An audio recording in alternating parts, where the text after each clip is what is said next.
पाशम श्रीपुर वंदिनी पाशम श्रीपुर वंदिनी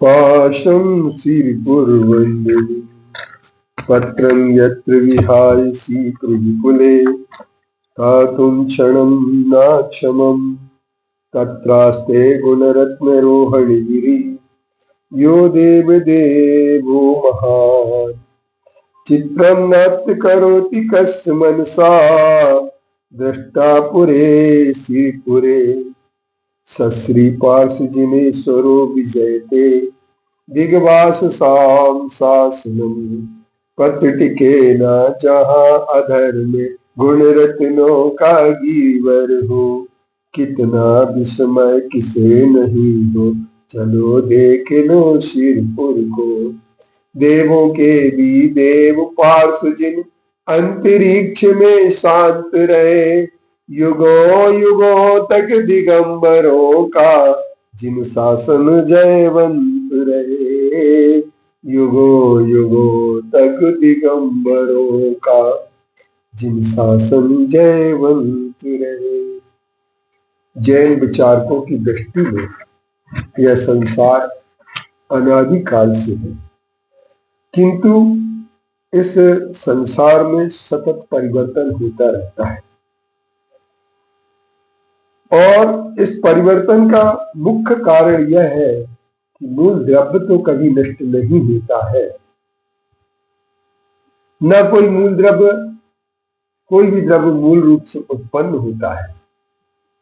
अगर कोई विश्व में परिवर्तन होता है तो वह उसकी अवस्था या पर्याय का परिवर्तन होता है।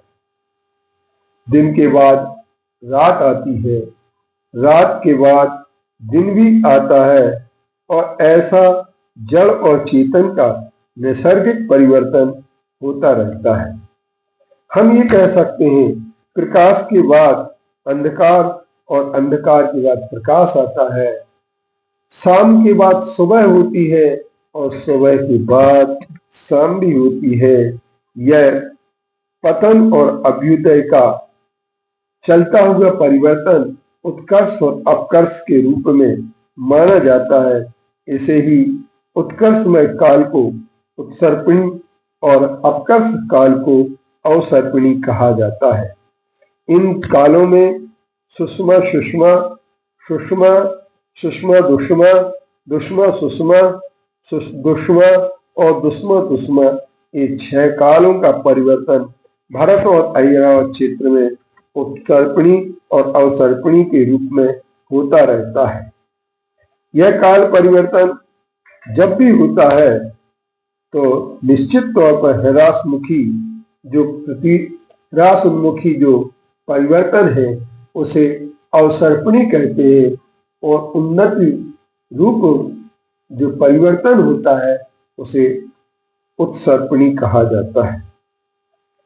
ये परिवर्तन होने के बाद इस परिवर्तन से निश्चित तौर पर हमारा एक फल सामने आता है कि विचार संघर्ष, कषाय वृद्धि, क्रोध लोभ, छल प्रपंच, स्वार्थ अहंकार और वैर विरोध की पार्श्विक प्रवृत्तियों का प्रादुर्भाव सुषमा सुषमा काल के बाद सुषमा और सुषमा के बाद सुषमा दुष्मा जब आता है तो इस समय परिवर्तन होता रहता है। इस कारण से विभिन्न प्रकार के दोष आने के कारण से अशांति फैलने से जब इस काल की सारी व्यवस्था को संभालने के लिए कुलकर पैदा होते हैं और इन कुलकरों के द्वारा अस्थायी व्यवस्था की जाती है जिससे तत्कालिक समस्या का आंशिक समाधान होता है और इसी समाधान के लिए जब स्वीकारा जाता है तो उस समय के मानवों को छोटे छोटे कुलों में व्यवस्थित किया जाता है। ये कुलकर मानव सभ्यता के सूत्राधार हैं और इन्होंने मनुष्य की प्रकृति से समरस किया है और उसे संपन्न जीवन व्यतीत करने का मार्ग बतलाया है। इन्हीं कुलकरों को मनु कहते हैं। ये 14 मनु या 14 कुल का कहलाते हैं।